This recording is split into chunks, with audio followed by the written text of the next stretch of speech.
I never liked my history teacher. Okay, maybe disliked is a nicer word, but if I'm being honest, he annoyed me. My name is Marcus. I'm 16, and up until last year, my biggest problem was passing history class. And unfortunately for me, that class was taught by Mr. Carter, the strictest, most serious teacher in the entire school.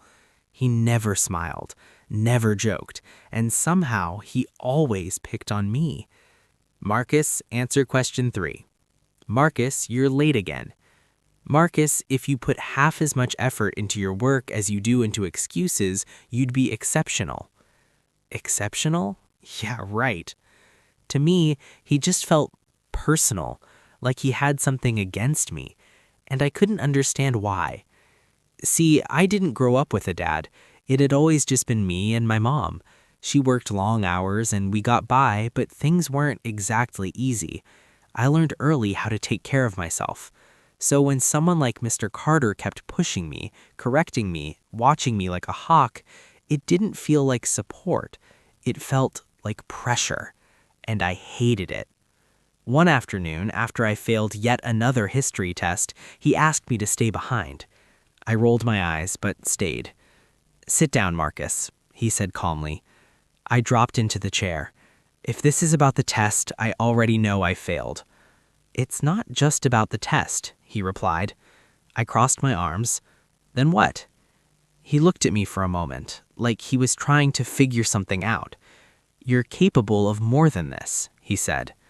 I laughed bitterly. "You don't even know me." That seemed to hit something. His expression shifted, just slightly. "You're right," he said quietly. "Maybe I don't." For a moment, the room felt different, like there was something unsaid hanging in the air. But then he straightened up again. "Still, I expect better. You're not trying." I stood up. "Maybe I just don't care about history." And I walked out. That night, I complained to my mom like I always did. "He's always on my case," I said. "It's like he's watching everything I do." My mom didn't respond right away. She just kept washing the dishes, quiet. Then she said something strange. "Sometimes people push you because they see something in you." I frowned. Or maybe he just likes being annoying. She smiled faintly, but there was something off about it, something heavy. A few days later, everything changed. It was raining that evening, and I had forgotten my notebook in class. I didn't want another lecture from Mr. Carter, so I went back to get it. The school was almost empty. As I walked down the hallway, I noticed the light in his classroom was still on. I don't know why, but I stopped. The door was slightly open, and inside I saw him sitting at his desk, holding something. A photo. I leaned closer, just enough to see, and my heart nearly stopped, because the photo was of me. A younger version of me, maybe 5 or 6 years old, standing next to my mom, and him. I froze. What? The floor creaked under my foot. He looked up sharply. Our eyes met. For a moment, neither of us spoke. Then, slowly, he stood up. "You weren't supposed to see that," he said. My chest tightened. "Why do you have a picture of me?" Silence. Heavy, unavoidable silence. "Answer me," I said, my voice shaking. He took a deep breath. Then he said it. "Because I'm your father." The world went quiet. I actually laughed at first. "Yeah, right. Nice joke." "I'm not joking." I stared at him, searching his face for any sign of humor. There was none. "That's not possible," I said. "My dad left." His eyes dropped slightly. "That's what your mom told you." My head started spinning. "So what, you just decided to show up as my teacher?" "No," he said quickly. "I didn't even know you were here, not at first." I didn't understand. He walked slowly toward the desk and picked up the photo. "I lost contact with your mom years ago. We were young, things didn't work out, and by the time I tried to come back, she had moved on." "Then why now?" I demanded. He looked at me, and for the first time, I saw something I had never seen before. Regret. I transferred to this school last year, and when I saw your name, I had a feeling. Then I saw you." He paused.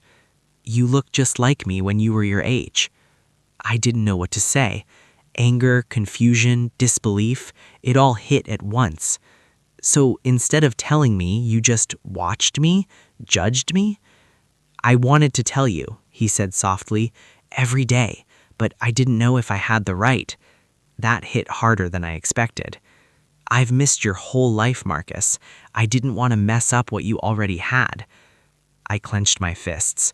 "You already did." Silence again. But this time, it wasn't just anger. There was something else. Questions. Too many questions. "Why push me so much?" I asked quietly. He smiled faintly.